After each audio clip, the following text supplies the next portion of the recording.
સર્વપ્રથમ પરમેશ્વરનો આભાર માનીએ છીએ, પરમેશ્વરની સ્તુતિ કરીએ છીએ. પિતા, પુત્ર, પવિત્ર આત્મા ત્રિએક દેવ આપણી મધ્ય છે, માટે આપણે ઈશ્વરનો આભાર માનીએ. અને અત્યારે આપણે બાઇબલની અંદર હિબ્રુનો પત્ર 6ઠ્ઠો અધ્યાય 18 થી 20 વાંચીશું. હિબ્રુનો પત્ર 18મો અધ્યાય 6ઠ્ઠો અધ્યાય ને 18 થી 20, પાન નંબર 218. એ વચન તથા સમ જેમાં દેવથી જૂઠું બોલી શકાતું નથી, એવા બે નિશ્ચળ વાતોથી આપણને એટલે આગળ મૂકેલી આશા પકડવા સારું આશ્રયને માટે દોડનારને ઘણું ઉત્તેજન મળે. તે આશા આપણા આત્માને સારું લંગર સરકી સ્થિર થતાં અચળ અને પડદા પાછળના સ્થાનમાં બેસનારી છે. ત્યાં ઈસુએ અગ્રેસર થઈને આપણે સારું પ્રવેશ કર્યો છે, અને મલ્કીસેદેકના ધારા પ્રમાણે તે હંમેશને માટે પ્રમુખ યાજક થયો છે. આમીન. પ્રાર્થના કરીએ. સ્વર્ગીય પિતા પરમેશ્વર, અમે તમારો પુષ્કળ આભાર માનીએ છીએ. પિતા, અમે તમારી સ્તુતિ કરીએ છીએ. પુત્ર પ્રભુ ઈસુ ખ્રિસ્ત, અમે તમારી સ્તુતિ કરીએ છીએ. પવિત્ર આત્મા દેવ, અમે તમારી સ્તુતિ કરીએ છીએ. તમે ત્રિએક પરમેશ્વર છો પ્રભુ. આજનો દિવસ તમે બનાવી, આજનો દિવસ અમારા જીવનમાં આપ્યો, અને આ રાત્રિ સમયે પ્રભુ મેં તમારા પવિત્ર પાવન ચરણોમાં નમી શક્યા. પ્રભુ મેં તમારી સ્તુતિ કરીએ છીએ, કેમ કે તમારું વચન કહે છે કે જ્યાં 2 કે 3 મારે નામે ભેગા થશે તેને મધ્ય હું હાજર થઈશ. પ્રભુ, તમારી હાજરી અત્યારે મારી મધ્ય છે. આકાશ તમારું સિંહાસન, પૃથ્વી તમારું પાયાસન છે. તમારા પવિત્ર પાવન ચરણોમાં અમને તમે દોરી લાવ્યા, માટે મેં આભાર માનીએ છીએ. બંને પાડક સાહેબને માટે, એમના કુટુંબને માટે, એમની સેવાઓને માટે પ્રભુ મેં તમારો આભાર માનીએ છીએ. પ્રભુ મેં તમારી સ્તુતિ કરીએ છીએ. મંડળીના એક સભાસદને માટે, નર્સિંગ સ્કૂલને માટે, એમની સ્ટુડન્ટ માટે પ્રભુ મેં તમારો આભાર માનીએ છીએ. કારભારી માટે પ્રભુ, જે પિતા મહિલા મંડળના પિતા પરમેશ્વર ગુજરાતના, અને પિતા પરમેશ્વર પિતા સર્વને માટે અમે તમારો આભાર માનીએ છીએ. પાસ્ટર કમિટીને માટે આભાર માનીએ છીએ. અને પિતા પરમેશ્વર, અમે બધા ભેગા મળીને આજે પ્રભુ તમારી આરાધના કરવા માટે, તમારી સંગત કરવા માટે અમે આવ્યા છે. તો પ્રભુ, આજની સંગતને આશીર્વાદિત કરો પિતા. અને એ સંગત છે પિતા આત્મિક જાગૃતિની. ત્યારે પરમેશ્વર આ અમે આત્મામાં જાગૃત બનીએ પિતાજી. ઓર એટલે માટે એ સંગતને પ્રભુ તમે આશીર્વાદિત કરજો પ્રભુજી. અત્યારે પિતા પરમેશ્વર શરૂઆતથી અંત સુધી પવિત્ર આત્મા દેવ તમે લીડ કરજો, તમે દોડજો, તમે ચલાવજો. અને આજની મિટિંગને તમે આશીર્વાદિત કરો. જેને તમે લાવવા માગો છો તમે દોરી લાવો. અમે બધા ભેગા મળી તમારા નામની આરાધના કરી શકીએ, તમારું વચન અમે સાંભળનારા બની શકીએ. અને આજની મિટિંગ દરેકને માટે આશીર્વાદનું કારણ બને, આત્મિક જાગૃતિનું કારણ લાવનાર બને, એવી અમારી પ્રાર્થના છે. ત્યારે આ સમય પ્રભુ મેં તમારા હાથમાં સપાઈએ છે. ઈશ્વરના નામમાં માગીએ છીએ. આમીન. ભજન સંગ્રહમાંથી 340 નંબરનું ગીત ગાઈશું, સ્તુતિ કોયર સાથે.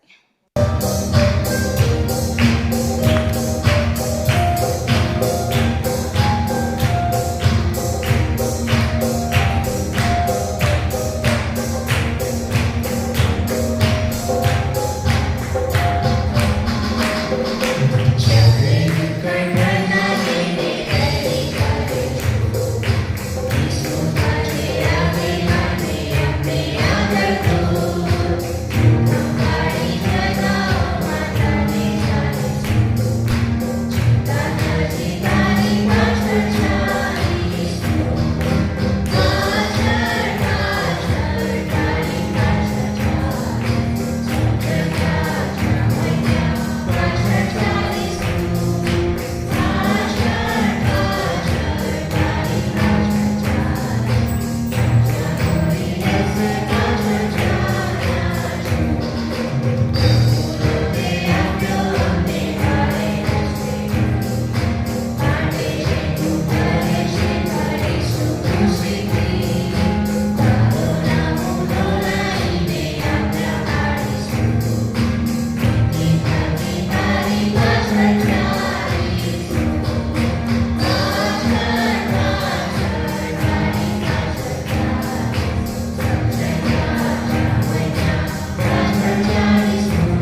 રાજાઓનો પત્ર 4થો અધ્યાય 13 થી 18.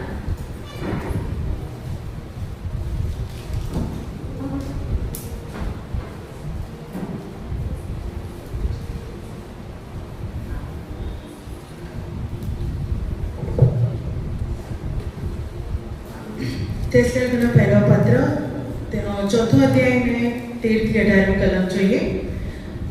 પણ ભાઈઓ, ઊંઘી ગયેલા વિશે તમે અજાણ્યા રહો એવી અમારી ઈચ્છા નથી, જેથી બીજા માણસો જેઓને આશા નથી એમાંની પેટે તમે ખેદ ન કરો. કેમ કે ઈસુ મરણ પામ્યો ને પાછો ઉઠ્યો એવો જો આપણે વિશ્વાસ કરીએ છીએ, તો તે જ પ્રમાણે ઈસુમાં જેઓ ઊંઘી ગયેલા છે તેઓને પણ દેવની સાથે લાવશે. કેમ કે અમે પ્રભુના વચનથી તમને કહીએ છીએ કે પ્રભુના આવતા સુધી આપણામાંના જેઓ જીવતા રહેનારા છે તેઓ ઊંઘેલાઓની પહેલા જનારા નથી. કેમ કે પ્રભુ પોતે ગર્જના સહિત, પ્રમુખ દૂતની વાણી સહિત તથા દેવના રંગસિંગડા સહિત આકાશમાંથી ઉતરશે, અને ખ્રિસ્તમાં જેઓ મોયેલા છે તેઓ પ્રથમ ઉઠશે. પછી આપણામાંના જેઓ જીવતા રહેનારા છીએ તેઓ ગગનમાં પ્રભુને મળવા સારું તેઓની સાથે વાદળામાં તણાઈ જઈશું, અને અમે સદા પ્રભુની સાથે રહીશું. તો એ વચનોથી એકબીજાને ઉત્તેજન આપો. પ્રભુ તમારા વાંચેલા વચનો વિશેષ પ્રાર્થનામાં જઈશું, અને નર્સિંગ સ્કૂલની જે સ્ટુડન્ટ છે એ આપણે પ્રાર્થનામાં દોરી જશે.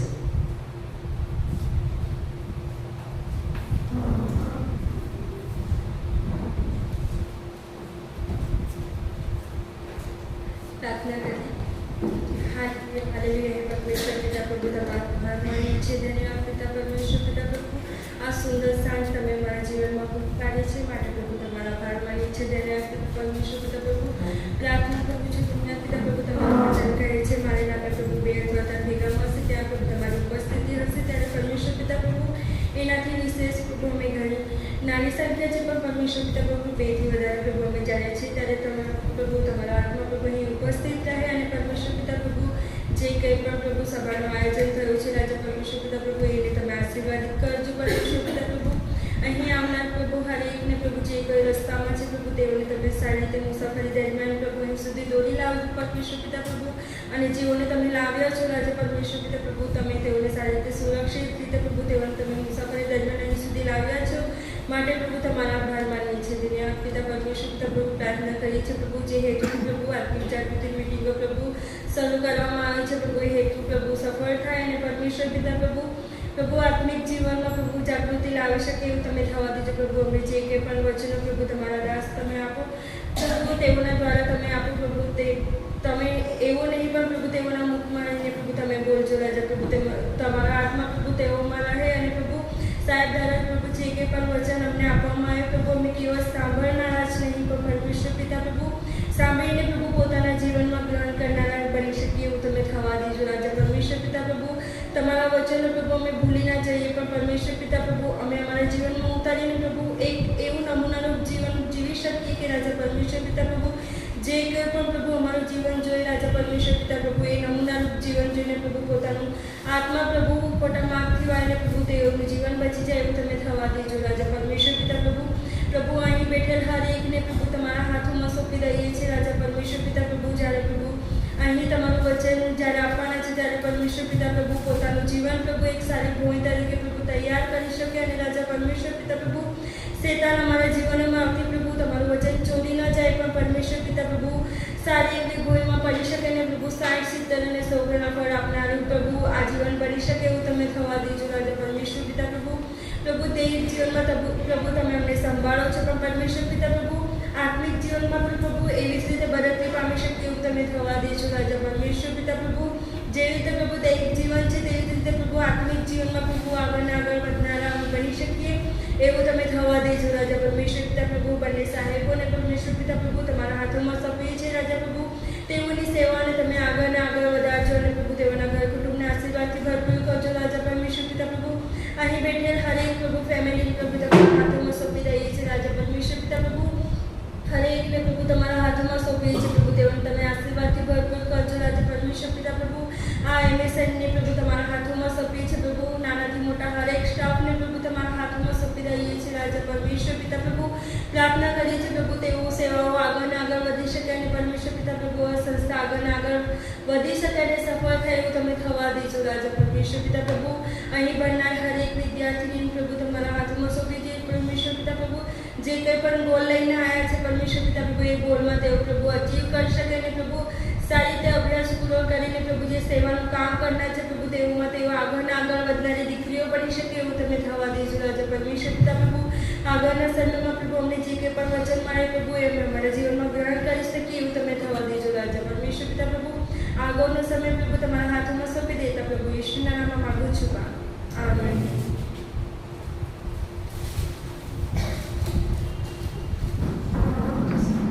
સર્વત્ર પરમેશ્વરનો આભાર માનું છું. આનંદ કહીશું કે આપણે તે આરાધનામાં દોરી જાય, કેમ કે આપણો પરમેશ્વર જીવતો દેવ છે, પવિત્ર છે, સર્વસમર્થ છે, સર્વશક્તિમાન છે, અંતર્યામી છે. મહાન પરમેશ્વરની આરાધના કરે और આરાધના ઉપર જશે અને આપણે માટે આશીર્વાદો લઈને આવશે.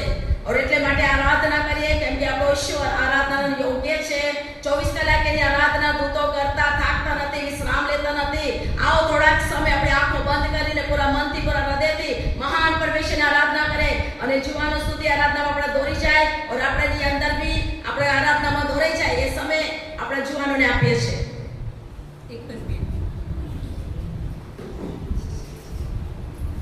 જોડીએ અને જેમ ગીત કરતા દાઉદ સ્તુતિ આરાધનામાં ખોવાઈ જતા હતા એમના કપડાનું પણ ભાન નહોતું રહેતું. આપણે પ્રભુને સ્થાન આપતા જ નથી ઘણીવાર. આપણે બહુ નોર્મલી હાથથી તાળીઓ પાડી લીધી, એમને ગઈ લીધું, પણ પ્રભુ કેટલા મહાન છે, એમને કેવા કેવા કાર્યો કર્યા છે આપણે બહુ બધી વાર ભૂલી જઈએ. તો એ પ્રભુ એમનું સ્થાન ડિઝર્વ કરે છે અને આપણે એમને આપવું જોઈએ, એ આપણી ફરજ છે. તો આવો આપણે દાઉદને છે કહીએ અને તાળીઓ પાડીને કહીએ કે સ્વર્ગના દૂતો પણ ખુશ થઈ જાય. આપણું પહેલું ગીત છે દાઉદ કી નાઈ, નાચતે ગાતે અબ્બા की स्तुति करो.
દિવસ જે દુનિયાઈ અવાજોમાં રહ્યા છે, જે દુનિયાઈ ચિંતાઓમાં રહ્યા છે, મારી આ ચિંતા કેમની દૂર થશે, આ વસ્તુ કેમનું થશે, ફાઇનાન્શિયલ ઇશ્યુઝ હોય છે, હેલ્થ ઇશ્યુઝ હોય છે, કેટલું બધું હોય છે, ફેમિલીમાં ઇશ્યુઝ હોય છે. પણ બહુ બધી વાર આપણે શેતાની અવાજ આપણે સાંભળીએ છીએ, એક કજિયા કંકાસનો અવાજ આપણે સાંભળીએ છીએ, પણ જે પ્રભુ આપણને અવાજ કહેવા માંગે છે એ નથી સાંભળતા. અને એની માટે આપણે પ્રભુની નજીક આવવું પડે, પ્રભુ બાજુ કાન ધરવા પડે.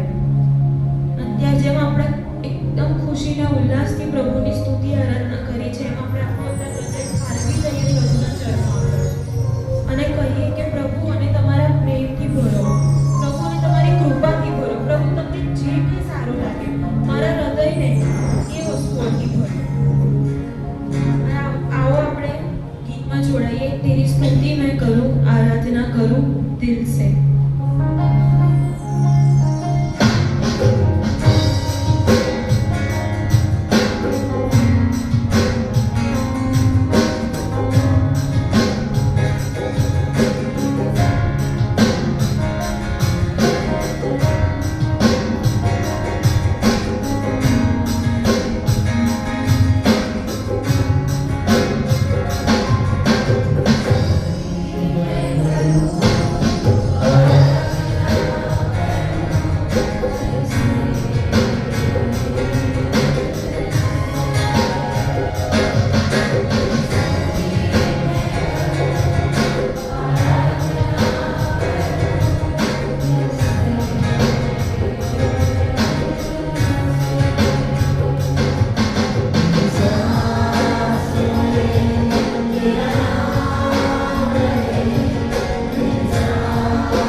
છે જ, પણ જે પવિત્ર આત્મા આપણને આપી શકે છે ને, જ્યારે બધું જ નિષ્ફળ જાય છે, બધું જ જતું રહે છે, વેનિશ થઈ જાય છે, ત્યારે પવિત્ર આત્મા આપણને એ તાકાત આપે છે કે ફરીથી આપણે દુનિયા, ફરીથી આપણે એ જીવન ફરીથી ઊભું કરી શકીએ.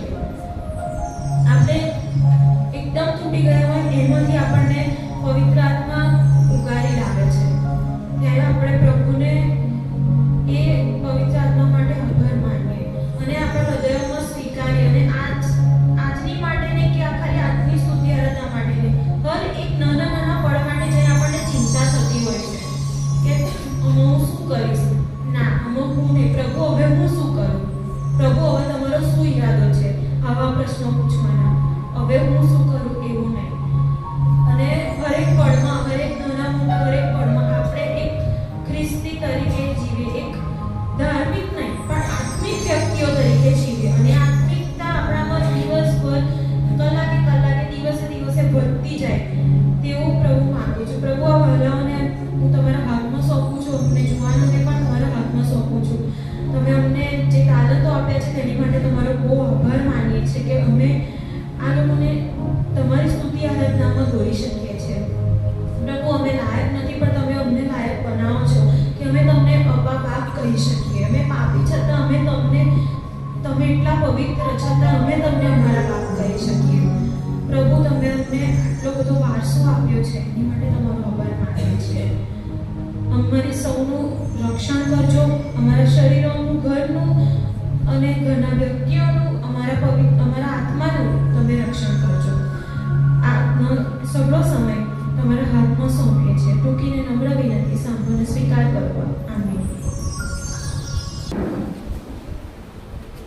સ્તુતિ આરાધનાની અંદર જુવાનો દોરી ગયા માટે અમે તમારો આભાર માનીએ છીએ. અત્યારે સંદેશો તરફ જઈશું અને આપણા પાઠક સાહેબ, ડેવિડ સાહેબ એ સંદેશો તરફ આપણે દોરી જશે.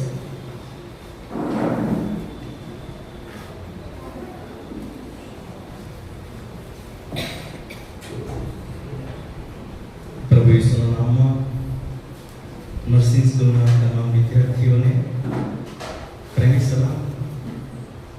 ગુણમતીબેન જેઓ બોર્ડન તરીકે સાજે છે તેઓને પણ પ્રેમી સલામ.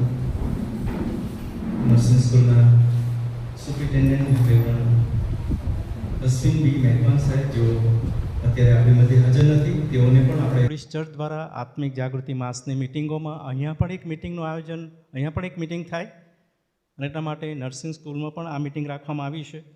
અને એટલા માટે નડિયાદ ચર્ચનો પણ આપણે આભાર માનીએ છીએ, કારણ કે આ જગ્યા એવી છે કે જે સ્કૂલ ઓફ નર્સિંગ, અને સ્કૂલ ઓફ નર્સિંગમાં આપણે બધા સાથે મળીને પ્રભુના વચનોમાં જોઈએ અને પ્રભુની સ્તુતિ આરાધના કરીએ. અને એના માટે એક સુંદર સમય પ્રભુએ આપણને આપ્યો છે. અને એટલા માટે ઈશ્વર પિતાનો આપણે પુષ્કળ આભાર માનીએ છીએ. આપણી મધ્યે આપણા મુખ્ય પાળક સાહેબ રેવરન્ડ નગીન ચૌહાણ સાહેબ છે, સાથે આપણા નિવૃત્ત પાળક સાહેબ રેવરન્ડ અંબાલાલ સાહેબ તેઓ પણ આપણી સાથે છે. અને આપણા કારભારીપણો અને નાણાં સમિતિના પ્રમુખ શ્રી કાંતિભાઈ, તેઓ દરરોજ આપણી સાથે હોય છે, આજે પણ તેઓ આપણી સાથે છે. આપણે તેઓની હાજરીની નોંધ લઈએ છીએ. સાથે તમે બધા જેઓ અહીં હાજર છો, અલગ અલગ સોસાયટીઓમાંથી આવેલા, દૂર દૂરથી આવેલા કારભારી ભાઈઓ બહેનો, સાથે પાસ્ટર કમિટીના સભાસદો, સભ્યો અને રિજનલ મહિલા મંડળના સેક્રેટરી શ્રીમતી રીટાબેન, તેઓ પણ આપણી સાથે છે. તમારા બધાની હાજરીને માટે આભાર માનીએ છીએ. એમવાયએફના જુવાનો કે જેઓ સુંદર આરાધનામાં આપણને દોરે છે, તેઓનો પણ આપણે આભાર માનીએ છીએ, નોંધ લઈએ છીએ, આવકાર કરીએ છીએ. અને અત્યારે આપણે પ્રભુના વચનો તરફ જઈશું. ને જીવંત આશા એ મુદ્રાલેખ આ વર્ષે રાખવામાં આવ્યો છે. અને જીવંત આશા એ મુદ્રાલેખના અનુસંધાનમાં અલગ અલગ પ્રભુના વચનો આપવામાં આવ્યા છે. અને આજે જે વચન આપવામાં આવ્યું છે તે થેસ્સાલોનિકાનો પત્ર, પહેલો પત્ર, તેનો 4થો અધ્યાય અને તેની 13મી કલમ મુખ્ય છે. એ 13મી કલમ સમજવાને માટે આપણે 13 થી 18 કલમો વાંચી છે. 13 થી 18 કલમો એટલા માટે કે સંત પાઉલ પ્રેરિત થેસ્સાલોનિકાની આ મંડળીના લોકોને પ્રભુ ઈસુ ખ્રિસ્તના આગમન વિશે અને પ્રભુ ઈસુ ખ્રિસ્તના આગમન સમયે શું બીનાઓ બનશે એના વિશે તે માહિતગાર કરે છે. એ પત્ર જ્યારે હું વાંચતો હતો અને મને સમજ પડી તે પ્રમાણે સંત પાઉલ પ્રેરિત કરિન્થ શહેરથી આ થેસાલોનિકાને પત્ર લખે છે. ઈસવીસન 50-51ના સમયગાળા દરમિયાન આકુલા અને પ્રિસ્કિલાના ઘરે કરિન્થ શહેરમાં તે રહેતા હતા. ત્યાં તેઓ 1.5 વર્ષ રહ્યા હતા અને ગ્રીક દેશમાં અત્યારે પણ આ થેસાલોનિકાનું એક શહેર છે, એક નાનું નગર છે. કરિન્થ શહેર પણ દક્ષિણ ગ્રીકમાં આવેલું છે અને ઉત્તર ગ્રીકમાં એ થેસાલોનિકા એ શહેર છે. યાની કે બંને વચ્ચે 480 થી 500 કિલોમીટરનો પટ છે. સંત પાઉલ પ્રેરિત આ પત્ર ત્યાં લખે છે. એના 4 મુખ્ય કારણો હતા. બહુ ટૂંકમાં એ કારણો મેં નોંધ્યા છે અહીં આગળ. આ જે મુખ્ય જે પહેલું જે કારણ હતું કે સતામણી વિશ્વાસી લોકો આ સમયમાં પામી રહ્યા હતા. થેસાલોનિકાની મંડળીના લોકો એ સતામણીથી પસાર થઈ રહ્યા હતા, મુશ્કેલીઓનો સામનો કરી રહ્યા હતા અને એટલે પ્રોત્સાહન તેમને આપવાનું હતું. કોઈ પ્રોત્સાહનની જરૂર હતી ને એટલા માટે એ પહેલી બાબત હતી. બીજી બાબત એ હતી કે સતામણીના સમયમાં આ લોકો વિશ્વાસમાં મજબૂત ટકી રહ્યા હતા. ભયાનક પરિસ્થિતિ હતી પણ છતાંય તેઓ ટકી રહ્યા હતા અને એટલા માટે સંત પાઉલ આભાર પણ માને છે અને અભિનંદન તેઓને પાઠવે છે. તેમને જાણે કે તેમને ત્યાં વર્ણન કરવામાં આવ્યું તે પ્રમાણે, ત્યાં લખવામાં આવ્યું તે પ્રમાણે તેમના વિશે, તેમના વિશ્વાસ વિશે સંત પાઉલે સારી બાબતો ત્યાં જણાવી છે. ખ્રિસ્ત પાછા આવવાના છે એ મુખ્ય વિષયની સમજ આપવા માટે. અને ચોથી બાબત હતી પવિત્ર જીવન જીવવાનું માર્ગદર્શન. અને એમ 4 મુખ્ય બાબતોના અનુસંધાનમાં સંત પાઉલે થેસાલોનિકાનો પહેલો પત્ર તેમણે લખ્યો. હવે જ્યારે આ પત્ર આપણે વાંચીએ છીએ 13મી કલમ જે મુખ્ય કલમ છે, પણ ભાઈઓ ઊંઘી ગયેલા વિશે તમે અજાણે રહો એવી અમારી ઈચ્છા નથી, જેથી બીજા માણસો જેઓને આશા નથી એવાની પેઠે તમે ખેદ ન કરો. એ જીવંત આશાના સંદર્ભમાં જ્યારે હું વિચારતો હતો ત્યારે આ જે શાસ્ત્ર ભાગ છે અથવા આ જે કલમ છે એ કલમના અનુસંધાનમાં 13મી કલમથી 18મી કલમ સુધી જોવું જ પડે, કારણ કે એના સંદર્ભ જોવા પડે. અને આપણે જો એક જ કલમ લઈએ તો એનું અર્થઘટન બદલાઈ જતું હોય છે અને એટલા માટે આજે આગળ પાછળના ફકરાઓ કે અધ્યાય જોવો પડે અથવા પુસ્તકનો મુખ્ય નિચોડ જોવો પડે. એટલા માટે આ ફકરો આપણે પસંદ કર્યો છે અને એ 13મી કલમ જે મુખ્ય છે ત્યાર પછીની જે કલમો છે 18મી કલમ સુધી આખો અધ્યાય આપણે ત્યાં વાંચ્યો. અને એ કલમોની અંદર સંત પાઉલ પ્રેરિત જાય છે. પહેલાં તમે જો એક શરૂઆતની 1 થી 8 કલમો જો તમે વાંચો તો પવિત્ર જીવન જીવવા વિશેનું શિક્ષણ તેમણે આપ્યું છે. અને પવિત્ર જીવન જીવવા વિશેનું જે શિક્ષણ છે એમાં ભૂંડી ઈચ્છાઓ કે વિષય વાસનાઓ કે ખોટી બાબતો કે અશુદ્ધ બાબતોથી દૂર રહો એના વિષય પર એમણે સુંદર શિક્ષણ ત્યાં આપ્યું છે. અને ત્યાર પછી તમે એકબીજા પર પ્રેમ કરો એ 9 થી 10 કલમની અંદર આપવામાં આવ્યું છે. અને એ પ્રેમ એવો છે કે તમે આવી પરિસ્થિતિમાં, વિપરીત સ્થિતિમાં પણ તમે એકબીજાની સાથેના સંબંધમાં, સંગતમાં એકબીજાની સાથે તમે રહો અને આગળ વૃદ્ધિ પામો. એ મહત્ત્વની બાબત તેમણે 9 થી 10 કલમની અંદર લખ્યું છે. પણ 9 થી 13 કલમની 11 કલમ 12 કલમ સુધી પણ તમે જુઓ ત્યાં 13મી કલમથી 18મી કલમમાં ઊંઘી ગયેલા વિશે અજાણ્યા ન રહો એ સંબંધી સંત પાઉલે ભાર મૂક્યો છે. એનો અર્થ એવો થયો કે સતામણીના સમયગાળા દરમિયાન ખ્રિસ્તી વિશ્વાસી લોકો મોટી સંખ્યામાં મરણ પામેલા અને મોટી સંખ્યામાં તેમને દફનાવવામાં આવેલા.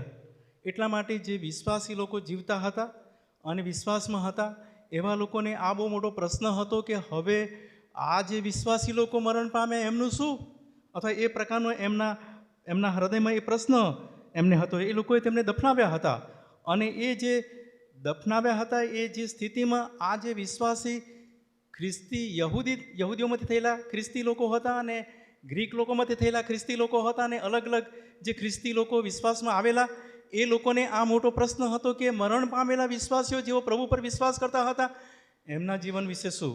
અને એટલા માટે હું તમને કહીશ કે પ્રભુ એના અનુસંધાનમાં સંત પાઉલ પ્રેરિતને જે દર્શન આપ્યું છે, સમદર્શન આપ્યું છે, સંત પાઉલે જે પ્રકારે શિક્ષણ આપ્યું છે એ શિક્ષણના અનુસંધાનમાં થેસાલોનિકાની મંડળીને સંત પાઉલ બહુ સરસ શિક્ષણ આપી રહ્યા છે. ત્યાં જે જણાવવામાં આવ્યું છે તે પ્રમાણે મરણ પછી પણ જીવંત આશા છે, અથવા મરણ પછી પૂરું થઈ જાય છે એવું નથી. મરણ પછી પણ સાચું જીવન શરૂ થાય છે અને મરણ પછી જે સાચું જીવન શરૂ થાય છે એ જીવનમાં આ પૃથ્વી પરની જીવનમાં જે વિશ્વાસથી જે આશા બંધાયેલી ઈસુ ખ્રિસ્ત દ્વારા એ આશા હવે વધારે વેગ પકડે છે મરણ પછી, અને વધારે પ્રભુમાં જાણે કે એ પ્રભુની નજીક, પ્રભુની પાસે, પ્રભુની સાથે રહેશે. જેમ લાજરસ અને પેલો શ્રીમંત માણસ એ મરણ પછી સભાના અવસ્થામાં ત્યાં પ્રભુની પાસે હતા, અને સભાના અવસ્થામાં એકબીજાની સાથે જોતા હતા અને વાત કરતા હતા. એનો અર્થ એવો થાય છે કે મૃત્યુ પછી પણ સભાના અવસ્થા છે, મૃત્યુ પછી પણ એ અવસ્થાઓ બદલાઈ જતી નથી. માણસ આ પૃથ્વી પર જે પ્રકારે જીવન જીવે છે એનાથી પણ સારું જીવન, સાચું જીવન, ખરું જીવન મૃત્યુ પછી શરૂ થાય છે. અને એ જે જીવન શરૂ થાય છે એ બાઇબલ આપણને જણાવે છે તે પ્રમાણે એ તો ખ્રિસ્તમાં જીવંત આશા છે. અને ખ્રિસ્તમાં જે જીવંત આશા છે, હું તમને કહીશ કે માનવ જીવનમાં દુઃખ છે, મૃત્યુ છે, વિયોગ છે, બધી પરિસ્થિતિઓ છે. આપણા પ્રિયજનો આપણે ગુમાવીએ છીએ, આપણા સ્વજનો આપણે ગુમાવીએ છીએ, તેઓને આપણે દફનાવીએ છીએ, પણ ઈસુ ખ્રિસ્તમાં જે કોઈ વિશ્વાસ કરે છે તે બધા તેમના સાચા જીવનમાં હવે તેઓ પ્રવેશ પામે છે. એ જે જીવનમાં પ્રવેશ પામે છે એ બાઇબલ અહીંયા આગળ બહુ સરસ સુંદર બાબતો જણાવે છે. સંત પાઉલ અહીંયા સુંદર બાબતો જણાવે છે, અને જણાવે છે કે એ વિશ્વાસીઓ ભલે ને મૃત્યુ પામે, તેઓ અંત નથી, મૃત્યુ અંત નથી. અને બાઇબલ તો તેને ઊંઘ કહે છે. આપણે જાણીએ છીએ યોહાની સુવાર્તાના 11મા અધ્યાયમાં લાજરસ વિશે પ્રભુ ઈસુએ કીધું તે ઊંઘે છે. યાની કે વિશ્વાસી લોકો પ્રભુ પર જે કોઈ વિશ્વાસ કરે છે તે ઊંઘે છે. પણ એનાથી ઉલટું એ પણ છે કે જેઓ અવિશ્વાસી છે, જેઓ પ્રભુ પર વિશ્વાસ કરતા નથી, તેઓ ઊંઘતા નથી. તેઓને એક જ વારનું મૃત્યુ છે, અને તેઓ સદાકાળના માટે ઊંઘી જાય છે, યાની કે સદાકાળને માટે મૃત્યુ પામે છે. પણ આ કલમ 13મી કલમ આપણે વાંચીએ છીએ, ત્યાં લખવામાં આવ્યું છે તે પ્રમાણે બીજા માણસોની જેમ આપણને આશા નથી, એવાઓની જેમ આપણે ખેદ કરીએ કે દુઃખી થઈએ એવું નથી. સંત પાઉલ થેસાલોનિકાની મંડળીના લોકોને જણાવવા માંગે છે કે જેઓ વિશ્વાસીઓ નથી, જેઓને તારનાર તરીકે પ્રભુ ઈસુ ખ્રિસ્તનો સ્વીકાર કર્યો નથી, જેઓએ પ્રભુ ઈસુને સ્વીકાર્યા નથી, તેઓને માટે મૃત્યુ એ અંત થઈ જાય છે. પણ જે વિશ્વાસીઓ છે તેઓને માટે તો મૃત્યુ એ ઊંઘ છે. થોડા સમય માટે ઈશ્વરે જે આયોજન કર્યું છે એ આયોજન પ્રમાણે થોડા સમયનું તે ઊંઘ છે. અને એટલા માટે એ ઊંઘના કારણે આપણી વિશ્વાસી વ્યક્તિને ભલે દુઃખી છે, ભલે મુશ્કેલીમાં કે તકલીફમાંથી પસાર થાય છે, પણ એ મૃત્યુ પામે છે, પણ એમની આશા જીવંત રહેશે. એ મરણ પામનારની આશા તો જીવંત છે જ પ્રભુની સાથેના સંબંધમાં, એ તો છે જ પ્રભુની સાથે. પણ પૃથ્વી પર જેવો છે, જેઓ વિયોગ અને પોતાના સ્વજનને ગુમાવ્યા છે, પ્રિયજનને ગુમાવ્યા છે, તેઓની પણ આશા જીવંત બને છે. કેમ? એના વિશે સંત પાઉલે બહુ સરસ બાબતો લખી છે 14મી કલમમાં. ત્યાં લખવામાં આવ્યું છે તે પ્રમાણે પુનરુત્થાનની ખાતરી ત્યાં જણાવવામાં આવી છે.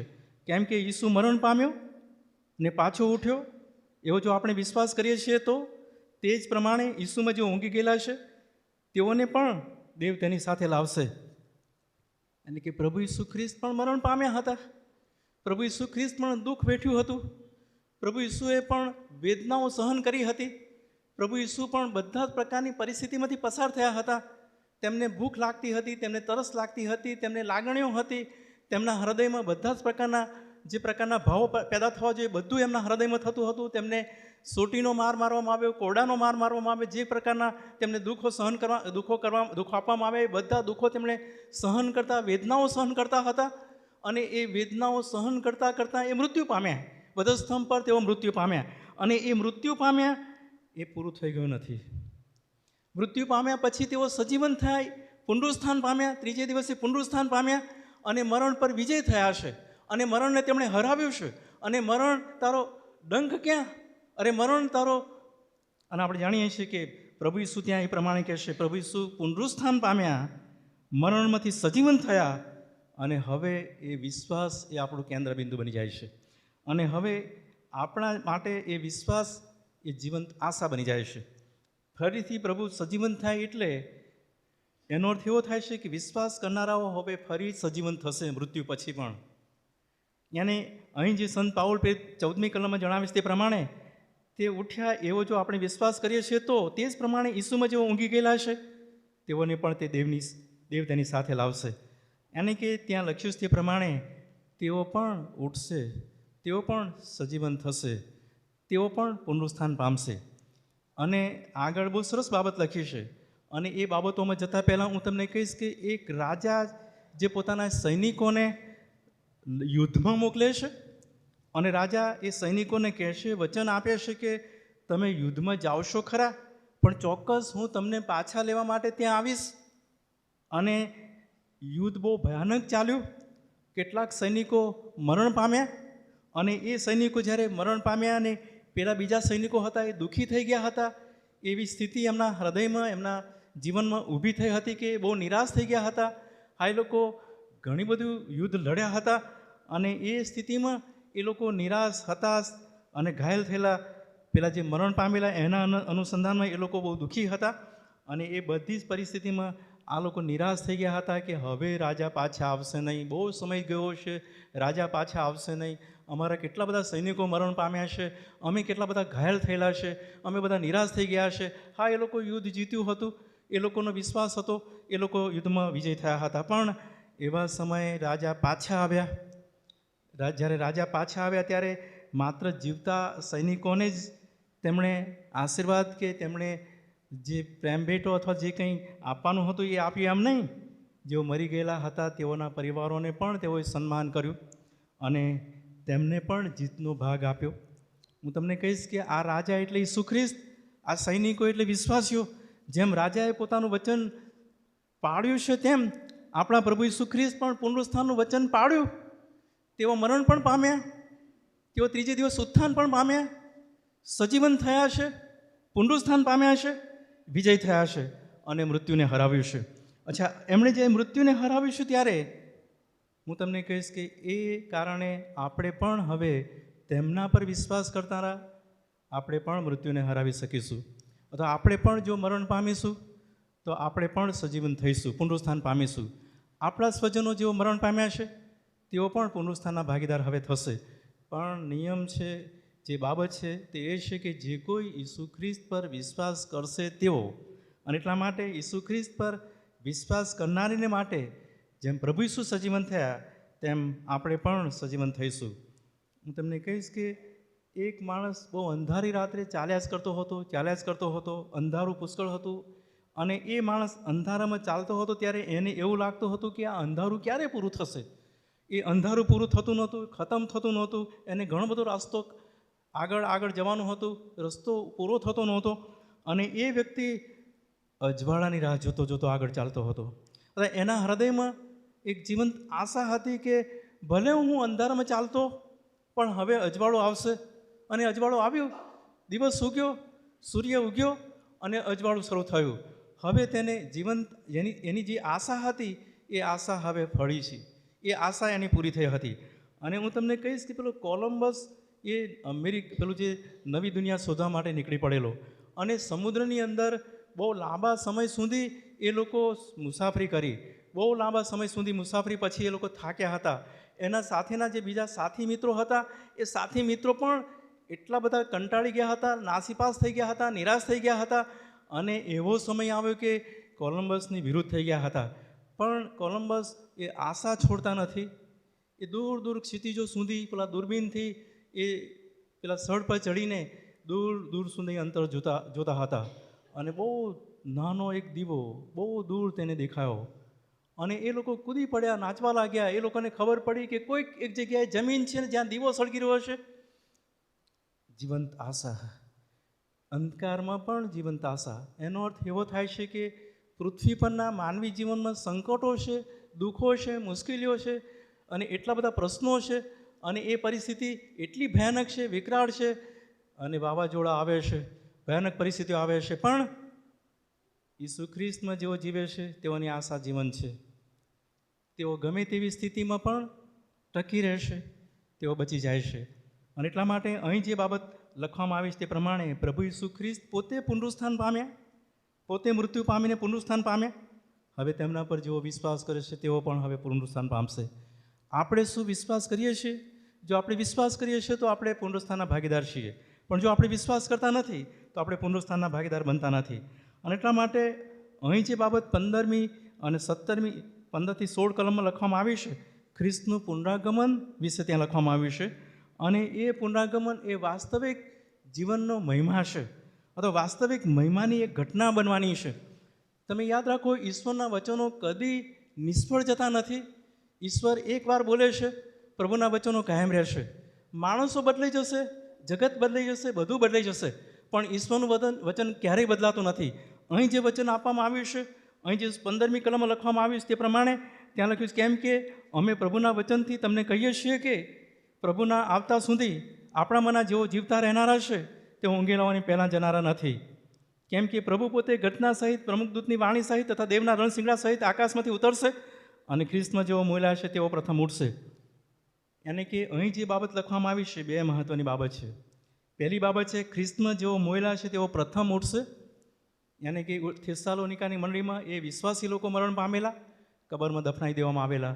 એટલા માટે એ વિશ્વાસી લોકો જેઓ જીવતા હતા તેઓને ત્યાં સંત પાઉલ પ્રેરિત કહેશે કે જેઓ મરણ પામેલા છે તેઓ પ્રથમ ઉઠશે. અને પછી બીજી બાબત 17મી કલમમાં લખવામાં આવી તે પછી જેઓ જીવતા રહેનારા છે, કદાચ આપણે જીવતા હોઈશું તો આપણે પણ પ્રભુની સાથે ગગન વાદળામાં તણાઈ જઈશું. ગગન ગમન વાદળામાં તણાઈ જઈશું.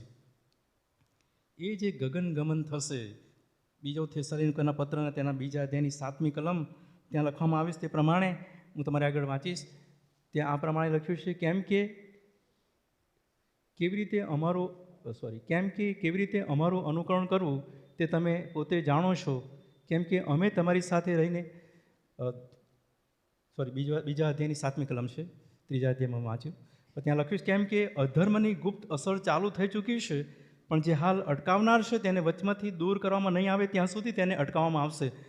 યાને એનો અર્થ એવો થયો છે કે અત્યારે આ જગતમાં પૃથ્વી પર પવિત્ર આત્મા છે અને એ પવિત્ર આત્મા એટલે અટકાવનાર, અને અટકાવનાર એટલે જે અધર્મની ગુપ્ત અસરો અત્યારે મોટે પાયે આપણે જોઈએ છે. અને આપણે રોજે રોજ સમાચાર પત્રો ને ટીવી સમાચારો ને બધા જે યુદ્ધોની ને ધરતીકંપોની મહામારીને જે કંઈ પરિસ્થિતિઓ અત્યારે બની રહી છે, એ બધી પરિસ્થિતિઓમાં આપણને એ સમજ પડી રહી છે કે ઈસુ ખ્રિસ્તનું આગમન હવે બહુ થોડા સમયમાં થશે. અને એ આગમન સંબંધી અટકાવનાર એટલે પવિત્ર આત્મા હોવાના કારણે એ આગમન જ્યાં સુધી એ આગમન થશે નહીં ત્યાં સુધી પવિત્ર આત્મા જગતમાં છે. એટલે કે પ્રભુ ઈસુ ખ્રિસ્તનું આગમન અને પ્રથમ આગમન એ ગગનગમન છે. આકાશમાં આપણે તણાઈ જઈશું, વાદળામાં આપણે તણાઈ જઈશું, એ મહત્ત્વની બાબત છે. અને એમાં મંડળી હશે, પવિત્ર આત્મા હશે, અને એ ગગનગમન સમયે આ બાબતો બનવાની છે. અને એટલા માટે સંત પાઉલ પ્રેરિત અહીંયા આગળ ત્યાં જે જણાવે છે તે પ્રમાણે 16મી ને 17મી કલમ પ્રમાણે આપણે પણ જીવતા રહેનારાઓ મરણ પામેલાઓની સાથે આપણે પણ રૂપાંતરિત શરીરમાં પ્રભુની પાસે જઈશું. અને આ સૌથી મોટી આશા છે, અને આ જીવંત આશા છે. ખ્રિસ્તી જીવનની સૌથી મોટી જો કોઈ આશા છે તો પુનરુત્થાન ઈસુ ખ્રિસ્ત પામે. હવે તેમના પર વિશ્વાસ કરતાં આપણે પણ પુનરુત્થાન પામીશું. અને એ આશામાં, એ જીવનમાં દરેક ખ્રિસ્તી વિશ્વાસી વ્યક્તિ ગમે તેવી પરિસ્થિતિઓ, ગમે તેવા પ્રશ્નો અને ગમે તેવા સમયોમાં પણ તે ચાલે છે. સંત પાઉલ પ્રેરિત આપણે જાણીએ છીએ ફિલિપીઓના પત્રના 3જા અધ્યાયમાં ત્યાં લખવામાં આવ્યું છે તે પ્રમાણે બહુ ઘણી બધી પરિસ્થિતિમાંથી તે પસાર થયા અને ઘણી બધા દુઃખો તેમણે સહન કર્યા. ફિલિપીઓને પત્ર તેનો તમારે આગળ એક કલમો વાંચીશ, પણ કરંથીઓના પત્રમાં પણ ત્યાં લખવામાં આવ્યું છે અને ફિલિપીઓના પત્રમાં પણ એ બધું હું તમારે એટલા માટે ઘણી લાંગણો વેઠી, ઘણા દુઃખોમાંથી પસાર થયા, ઘણા ફટકાઓ તેણે ખાધા, અને એ બહુ આખું મોટું લિસ્ટ છે ત્યાં. એ બધા દુઃખો, સંકટો વેઠતા વેઠતા સંત પાઉલ પ્રેરિતની આશા મરી નહોતી. એ આશા વધારે ને વધારે જીવંત થતી હતી, વધારે મજબૂત થતી હતી, ને વધારે એ વિશ્વાસમાં મજબૂત બનતો હતો. અને એટલા માટે સંત પાઉલ પ્રેરિત એ બધી જ પરિસ્થિતિ એના જીવનમાં આવી અને બધી પરિસ્થિતિમાં એ હિંમત એણે તોડી નહીં. જૂના કરારમાં અયુબ વિશે પણ આપણે જાણીએ છીએ કે અયુબ દુઃખમાં, સંકટમાં, મુશ્કેલીમાં, ઘણી બધી પરિસ્થિતિમાં, એવા સમયમાં પણ અયુબ પોતાના જીવનમાં ઈશ્વર સાથેના સંબંધમાં તેણે વિશ્વાસ છોડ્યો નહોતો. એની આશા અકબંધ હતી અને એટલા માટે પ્રભુએ તેને આશીર્વાદ આપ્યો. અને અહીંયા આગળ પણ એ જ બાબત આપણે વાંચીએ છીએ અને એ બાબત હું તમારી કહીશ, પ્રભુનું આ વચન પ્રભુ કદી તોડતા નથી અને ફરી પાછા આવવાના છે અને આપણને પાછા લઈ જશે. અને યોહાનની સુવાર્તાના 14મા અધ્યાયમાં લખવામાં આવ્યું છે તે પ્રમાણે તમારા હૃદયને વ્યાકુળ થવા ન દો, તમે મારા પર પણ વિશ્વાસ રાખો. હું તમારા માટે જગ્યા તૈયાર કરવાની જાઉં છું, અને જો હું જઈશ તો તમારા માટે જગ્યા તૈયાર કરીશ અને પાછો આવીને અને તમને મારી પાસે લઈ જઈશ. અને પ્રભુનું આ વચન એ આવનાર સમયમાં પૂર્ણ થશે. પ્રભુ ઈસુએ વચન આપ્યું છે અને એ ખ્રિસ્તી વિશ્વાસી વ્યક્તિની જીવંત આશા છે. હવે આપણે જેઓ પ્રભુ ઈસુ ખ્રિસ્ત પર વિશ્વાસ કરીએ છીએ, આપણા જીવનમાં આવતી મુશ્કેલી કે તકલીફ કે પ્રશ્નો, એવા સમયે જે આપણા જીવનની આશા અને વિશ્વાસ એમાં જો આપણે તૂટી જઈએ છીએ તો આપણે અંધકારમાં ચાલ્યા જઈએ છીએ. પણ જો એ આશામાં આપણે ઊભા થઈએ છીએ તો આપણી આશા વધારે મજબૂત થાય છે, આપણો વિશ્વાસ વધારે આશીર્વાદિત થાય છે, મજબૂત થાય છે. અને એવી સ્થિતિ એ આપણા જીવનમાં પ્રભુ લાવે. આપણે પ્રભુ પર વિશ્વાસ કરીએ અને પ્રભુના બાળકો તરીકે જીવંત આશામાં આગળ દોડીએ. આ વચનો દ્વારા પ્રભુ આપણ બધાને વધારે જીવંત આશા આપે, આશીર્વાદ આપે. આમેન.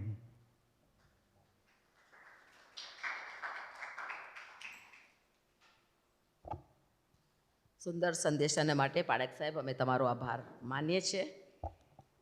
અત્યારે આભાર વિધિમાં જઈશું. અમે એ પ્રાર્થનાની અંદર જઈશું અને આપણા મુખ્ય પાળક સાહેબ આપણને પ્રાર્થનામાં દોરી જશે. પછી અવકાશમાંના બાપની પ્રાર્થના કરવામાં આવશે, આશીર્વાદ વચન આપવામાં આવશે, પછી નાસ્તા પછી આપણે વિદાય થઈશું. પછી પ્રભુની શીખવેલી પ્રાર્થના સાથે બોલીશું અને રેવરેન્ડ અંબાલાલ સાહેબ આશીર્વચન ઉચ્ચારશે.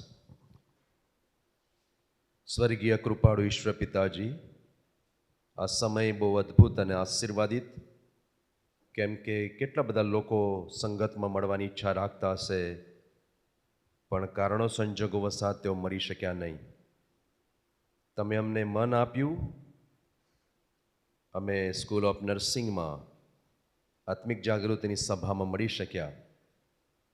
કારભારી શ્રીમતી રોઝમેરી બેન શાહને માટે અમે આભાર માનીએ છીએ. એમના આયોજનમાં આત્મિક જાગૃતિની સંગત સ્કૂલ ઓફ નર્સિંગના વિદ્યાર્થીનીઓ સાથે, સ્ટાફ સાથે, ચર્ચના ધર્મગુરુઓ તરીકે, કમિટીના સભ્યો અને સભાજનો તરીકે અમે અહીંયા મળી શકીએ. અમને મોકળાશ આપીને તમારા સેવકની મારફતે જીવંત આશાના સંદર્ભમાં પ્રભુ ઈસુ ખ્રિસ્તમાં અમને જે જીવન છે, અને જો અમે નિર્દોષપણામાં, પ્રમાણિકતામાં અને ખરા અંતઃકરણથી જીવનો જીવીએ છીએ તો અમારા માટે રાખી મૂકેલી આશા એ જીવંત છે. પ્રભુ, આ સમય અમે વચનના સેવકને માટે આભાર માનીએ છીએ. પવિત્ર શાસ્ત્રનું એક એક વચન એ આશીર્વાદથી ભરેલું છે. કોઈ બી વચન વાંચવામાં આવે તો ત્યાં ઉત્તેજન છે, ઠપકો છે, દોરવણી છે, ચેતવણી છે, અને એને સ્વીકારવાના માટે મદદ કરો. ક્વાયરના ભાઈ બહેનોએ ગીતોમાં દોર્યા, આત્મિક વાતાવરણનો અનુભવ કરી શક્યા અને વચનનો પડકાર મળ્યો. અમારી આશા જીવંત પ્રભુ ઈસુ ખ્રિસ્તમાં છે, જે મરણ પામ્યા છે પણ જીવે છે, બોલે છે અને આજે અમારા માટે મધ્યસ્થી કરે છે. એ પ્રભુ ઈસુ ખ્રિસ્તનું આચ્છાદન અમારી પર થવા દેજો. અમે છૂટા પડીશું, અમારી સાથે રહેજો, તમારી સતત દેખરેખ નીચે અમને જીવાડજો. જે દીકરીઓ અહીંયા રહીને અભ્યાસ કરે છે, એમનો જીએનએમનો અભ્યાસ, બીએસસી નર્સિંગનો અભ્યાસ, એમની મહેનત, એમના ભવિષ્યના આયોજનો સર્વ પ્રભુ ઈસુ ખ્રિસ્તમાં સફળ અને ધન્ય બનાવો. એમની જે આકાંક્ષાઓ છે, અપેક્ષાઓ છે, બધી પરિપૂર્ણ કરજો. વોર્ડન તરીકે જે બહેનો એમની સંભાળ અને કાળજી રાખે છે, ટીચિંગ સ્ટાફ છે, ક્લરિકલ જોબ કરે છે, પ્રોફેસર્સ, તમામને માટે અમે તમારી કૃપા માંગીએ છીએ. પરમેશ્વર પિતા, પુત્ર, પવિત્ર આત્મા દેવ, તમે આજે અમારી મધ્ય રહ્યા, અમને સ્પર્શ કર્યો અને વ્યક્તિગત રીતે વચન સ્વીકારવાના માટે કૃપા આપી. મરણના સમયે આ વચન અમે સાંભળીએ છીએ, પણ વ્યક્તિગત એ વચન અમારા માટે એ જીવંત આશા સમાન છે. કારણ કે અમે જાણીએ છીએ, મરી જઈએ તો બી અને જીવતા રહીએ તો બી બંને આશાઓ અમને આપવામાં આવી છે. પ્રભુ ઈસુ ખ્રિસ્ત પરના વિશ્વાસથી મરણ પામ્યા તો પ્રભુ ઉઠાડશે અને પ્રભુ ઈસુ ખ્રિસ્ત પરના વિશ્વાસથી જીવીએ છીએ, તો જ્યારે રેપ્ચર થશે ત્યારે અમે ગગનમાં પ્રભુને મળવાને માટે વાદળામાં તણાઈ જઈશું. આ કેટલી મોટી આશા, અને આશામાં અમે અમારા જીવનો તૈયાર કરી રહ્યા છે. ત્યારે એ પડકારોમાં પણ તમે સૂઝ સમજણ અને ડાપણ સાથે આગળ વધવાની કૃપા પૂરી પાડજો. અમે અમારા ઘર તરફ પાછા વળીશું. રાત્રિમાં સૂઈ જાય ત્યારે સારો આરામ આપો. તમારી ઈચ્છા હોય તો આવતીકાલનો દિવસ અમારા જીવનમાં આપજો. તો પણ અમારી ઈચ્છા નહીં, તમારી ઈચ્છા અમારા જીવનમાં પરિપૂર્ણ કરો. ખ્રિસ્ત ઈસુ અમારા જીવતા પ્રભુને નામે અમારી આ પ્રાર્થના સાંભળી સ્વીકાર કરો. આમેન. ઓ આકાશમાં અમારા બાપ, તમારું નામ પવિત્ર મનાવો, તમારું રાજ્ય આવો. જેમ આકાશમાં તેમાં પૃથ્વી ઉપર તમારી ઈચ્છા પૂરી થાવ. દિવસની અમારી રોટલી આજ અમને આપો. જેમ અમે અમારા ઋણોને માફ કર્યા છે, તેમ તમે અમારા ઋણોને માફ કરો.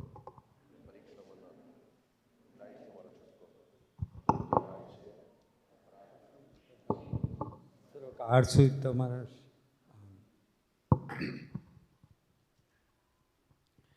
સર્વસમજ શક્તિ પર એવી ઈશ્વરની શાંતિ તમારા હૃદયને અને મનોને ઈશ્વરના તેના પુત્ર ઈસુ ખ્રિસ્ત આપણા પ્રભુના જ્ઞાન અને પ્રેમમાં સંભાળી રાખો. અને સર્વ સમર્થ ઈશ્વર પિતા, પુત્ર અને પવિત્ર આત્માનો આશીર્વાદ તમારી મધ્યે અને તમારી સાથે સર્વકાળ રહો. આમેન.